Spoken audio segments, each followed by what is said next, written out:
Assalamualaikum dan selamat sejahtera. Saya Raza Zahira bersama rakan-rakan dari kumpulan 1 iaitu Muhammad Iqbal, Iskandani, Wais Al-Hakim, Nurin Izzati, Nur Atira dan Intan Dayana. Bau apa ni? Busuknya. Cuba tengok tu, macam ada pencemaran air je. Jom kita belajar tentang pencemaran air. Aspek hubungan antara manusia dan agama. Pencemaran air memberi kesan terhadap kesihatan manusia. Penyakit bawaan air seperti cirit-birit, kolera, polio dan meningitis mampu mengancam nyawa manusia.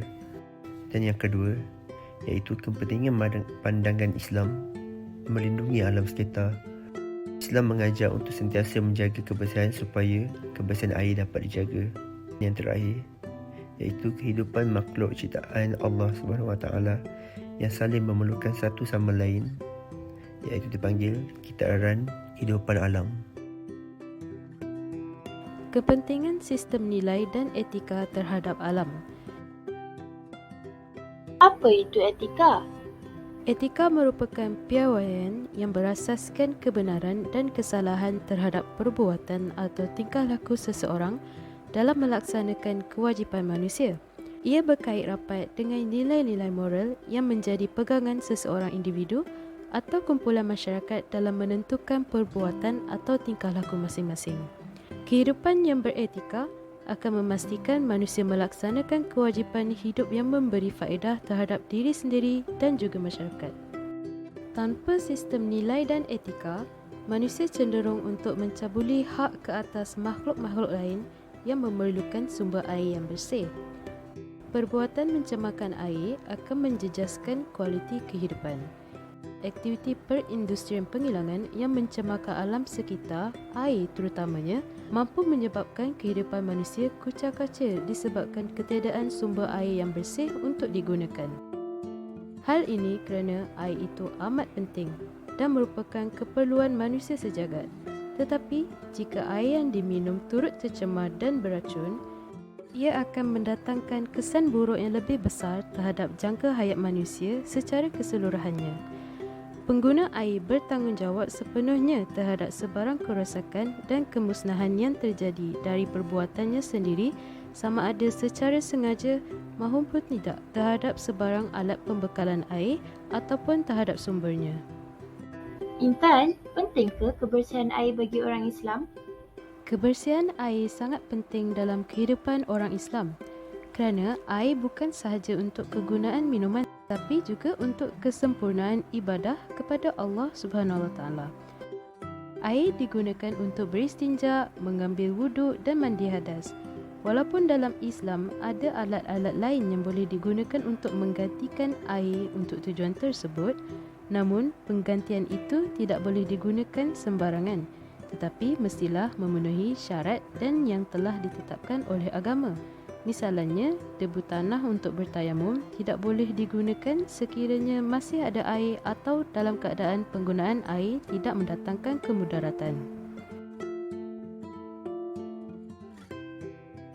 Kedua, menjaga kebersihan juga perlu kerana kita diberi amanah untuk melaksanakannya.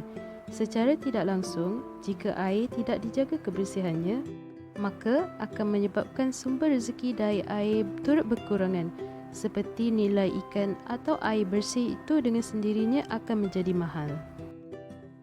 Akhir sekali, jika kita terus-menerus mencemarkan sumber air, sudah pasti kos untuk rawatannya juga tinggi dan kemungkinan sumber air itu tidak boleh dirawat langsung kerana tahap kebersihannya yang begitu kritikal. Terdapat 4 peranan sains dan kehidupan bagi pencemaran air. Yang pertama, ia dapat menjamin dan meningkatkan tahap kesihatan. Hal ini kerana air adalah sumber utama dalam kehidupan seharian kita, bukan sahaja pada manusia, bahkan haiwan dan tumbuh-tumbuhan. Seperti mana yang kita ketahui, manusia dan haiwan dan seluruh makhluk di muka bumi ini memerlukan air sebagai sumber utama. Yang kedua, manusia dilarang membuang sampah merata-rata. Ini juga kerana didikan dalam diri kita sebagai manusia yang mempunyai akal untuk berfikir untuk tidak membuang sampah merata-rata, kerana akibatnya akan berbalik kepada manusia, malah mengancam kehidupan lain juga. Peranan sains dan teknologi dalam meneruskan memelihara dan memulihara setiap kondisi air yang ada di muka bumi seperti air sungai, tasik, laut maupun kolam tagungan. Memperluaskan teknologi dalam mendeteksi pencemaran air. Teknologi sensor solid state perlu diaplikasikan secara meluas terutama kawasan kilang yang mengeluarkan bahan toksik sebagai usaha tangani bahan pencemar. Tong pencemaran air di Malaysia. Pembangunan bersebelahan atau berdekatan dengan tasik menjadi punca kemerosotan kualiti air. Sebagai contoh di Taman Metropolitan Kepong di Kuala Lumpur. Pencemaran air di kawasan Tasik Cepah Kepula diakibatkan pembuangan bahan buangan menyebabkan 30,000 ikan mati. Seterusnya, aktiviti pembalakan dan pelombongan mengancam kualiti air seperti yang berlaku di Tasik Chini dan Tasik Mentiga. Bagi pencemaran air di sungai pula. Di Malaysia, 42% sungai dikelaskan sebagai sungai tercemar, 5% sebagai tercemar teruk. Sungai Pinang dan Sungai Juru di Pulau Pinang, Sungai Kelang dan Sungai Penchala di Kuala Lumpur serta Sungai Senggit di Johor Bahru antara sungai yang paling tercemar. Ia ini diakibatkan oleh kegiatan membuang sampah, kilang memproses getah dan minyak kelapa sawit serta sisa toksik yang dibuang dan dialirkan ke dalam longkang, terusan parit, seterusnya ke dalam sungai. Seterusnya, contoh pencemaran air yang berlaku di kawasan pantai. Baru-baru ini iaitu pada 15 Mac 2022, berlakunya tumpahan minyak di pantai cermin Port Dickson iaitu Paya Bakau Mati. Seterusnya, terdapat lebih 1,000 kg sampah hasil pembuangan di kawasan pantai. Antaranya Pantai Kelanang di Banting Selangor, Pantai Bagan Lalang di Sepang Selangor, Teluk Kemang Port Dickson, Teluk Cempedak di Kuantan Pahang, Pantai Teluk Bayu di Pulau Pinang dan Pulau Tioman, Pahang. Manakala di kawasan laut pula, pencemaran air dapat dilihat melalui peningkatan jumlah sisa pepejal melebihi jangkaan pada tahun 2020 iaitu dalam 30,000 tan sehari. Tambahan pula, penggunaan plastik di Malaysia secara purata adalah sebanyak 9 bilion yang sebahagian besarnya berakhir di kawasan laut. Seterusnya kita akan melihat beberapa teknologi yang digunakan dalam mencegah pencemaran air. Terdapat beberapa teknologi yang sudah digunakan seperti Ocean Clean Up, River Trash Collector dan River Interceptor. The Ocean Clean Up merupakan sebuah sistem pembersihan yang terbesar dalam sejarah, di mana ianya berfungsi dengan memerangkap sisa plastik di lautan menggunakan sistem jaring yang besar. Sisa plastik kemudiannya akan dibawa ke daratan untuk dikitar semula. River Interceptor pula diletakkan di sungai-sungai yang tercemar dengan sisa plastik. Ianya akan mengutip sisa plastik sebelum terlepas ke lautan luas.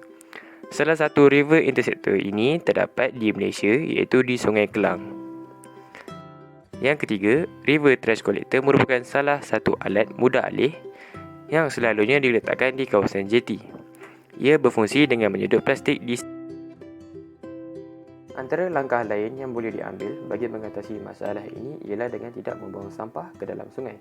Sebaliknya, kita perlulah membuang ke dalam tong sampah.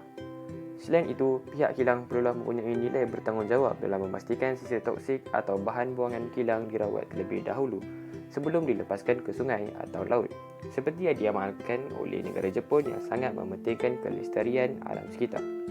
Kesimpulannya, kita sebagai rakyat Malaysia perlulah mempunyai rasa cinta akan alam sekitar dengan menjaganya daripada tercemar disebabkan oleh tangan-tangan manusia itu sendiri.